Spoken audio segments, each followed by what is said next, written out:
بسم اللہ الرحمن الرحیم۔ السلام علیکم ورحمۃ اللہ۔ سوال پوچھا گیا ہے کہ کیا ناخن بڑھانا جو ہے یہ اسلام میں جائز ہے؟ کیا ناخن بڑھا سکتے ہیں، اور اگر بڑھا سکتے ہیں تو کس حد تک بڑھا سکتے ہیں؟ تو آپ کے سامنے حدیث مبارکہ ہے جس میں کلیئرلی بتایا گیا ہے، رسول اللہ صلی اللہ علیہ وسلم نے فرمایا کہ 5 چیزیں فطرت سے ہیں: ختنہ کرنا، زیر ناف کے بال بنانا، بغل کے بال صاف کرنا، مونچھ چھوٹی کرانا اور ناخن کاٹنا۔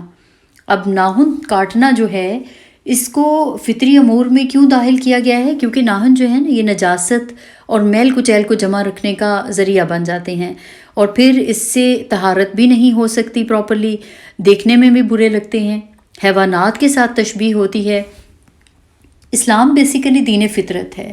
اسلام ہمیں پاکیزگی سکھاتا ہے، اسلام پاک صاف رہنے کا طریقہ سکھاتا ہے، پلس جتنی بھی چیزیں اسلام میں بتائی گئی ہیں وہ ہمارے لیے جو ہے نا بہت ہماری صحت کے لیے بھی ضروری ہیں۔ ہر وہ چیز جو کہ ہماری صحت کے لیے نقصان دہ تھی اس کو ختم کرنے کا حکم دیا گیا ہے، اس کو کاٹنے کا حکم دیا گیا ہے، اس سے بچنے کا حکم دیا گیا ہے۔ اور نیلز کی رہی بات، تو آپ ان کو جتنا بھی چاہے صاف رکھ لیں، صاف کر لیں، کچھ نہ کچھ نجاست ان کے اندر نہ باقی رہ جاتی ہے۔ پھر اس کے بعد پہلے تو لڑکیاں صرف نیلز بڑھاتی تھیں، ان کے اوپر نیل پینٹس لگائے جاتے تھے۔ اب تو ایکریلک نیلز آ چکے ہیں جن کو نارملی گھر میں جو ہے نا وہ اتارا بھی نہیں جا سکتا، ان کو تو صرف مشین کے ذریعے اتارا جاتا ہے۔ تو یہ چیز بڑی خوفزدہ کر دینے والی ہے کہ آپ کی اگر موت کا وقت آ گیا، موت کا وقت جو کہ سب کا مقرر ہے اور موت آنی ہی آنی ہے، اس سے بچ نہیں سکتے، اس سے انکار نہیں ہے، اور کسی کی موت کا وقت آ گیا اور اس نے نیلز بڑھائے ہوئے ہیں اور یا کوئی بھی ایسا کام کیا ہوا جیسے ایکریلک نیلز ہیں یا نیل پینٹس وغیرہ ہیں، تو دیکھیے اس کا غسل بھی نہیں ہوگا۔ کچھ دن پہلے میرے پاس ایک کال آئی اور پوچھا گیا کہ ایک ینگ لڑکی اس کی سڈن ڈیتھ ہو گئی ہے، اس نے نیلز بڑھا رکھے تھے، نیل پینٹس لگا رکھے تھے کیونکہ اس کو بہت شوق تھا نیلز بڑھانے کا۔ تو پوچھا جا رہا تھا کہ کیا اب غسل کے وقت اس کے نیلز کٹ کیے جا سکتے ہیں؟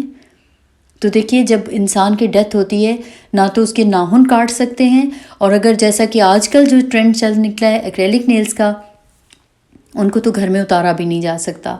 تو کس قدر خوفناک بات ہے اور کس قدر ڈرا دینے والی بات ہے کہ ایک آپ ایسا عمل کر رہے ہیں، ایک ایسا گناہ جو آپ کے ساتھ چپکا ہوا ہے، اس کو آپ خود سے الگ نہیں کر پا رہے، اور اسی کے ساتھ آپ کو آپ کی قبر میں دفن کر دیا جائے گا، اسی کے ساتھ اپنے خالق حقیقی سے آپ ملیں گے۔ کیونکہ جب بھی انسان کی موت ہوتی ہے تو اگر نقلی ناخن لگائے ہوئے ہیں یا ناخن بڑھائے ہوئے ہیں، نیل پینٹس وغیرہ لگائے ہوئے ہیں، میت کا غسل ہی نہیں ہو سکتا۔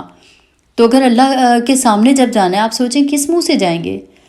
اب پہلے تو صرف یہ خواتین میں تھا، اب بوائز میں بھی یہ فیشن کافی جو ہے وہ ان ہو گیا ہے، لڑکے بھی ناخن بڑھا رہے ہیں، نیل پینٹس لگائے ہوئے ہیں۔ تو بہرحال یاد رکھیے، زندگی ایک دھوکہ ہے، موت ایک حقیقت ہے، اور اس حقیقت سے کوئی بھی آنکھیں نہیں چرا سکتا۔ موت آنی ہی آنی ہے، اور اس لیے اس کی ہمیں تیاری کرنی ہے۔ فرشتوں کے جان نکالتے ہوئے مارنے کے عمل سے لے کر قبر کے حساب اور پھر قیامت تک مسلسل عذاب کے بعد پھر دوزخ، اور وہی ہمیشہ کی زندگی ہوگی۔ تو یاد رکھیے، سوچئے، آج وقت آپ کے ہاتھ میں ہے، لوگوں کے لیے نہیں، ہمیں اپنے لیے زندہ رہنا ہے۔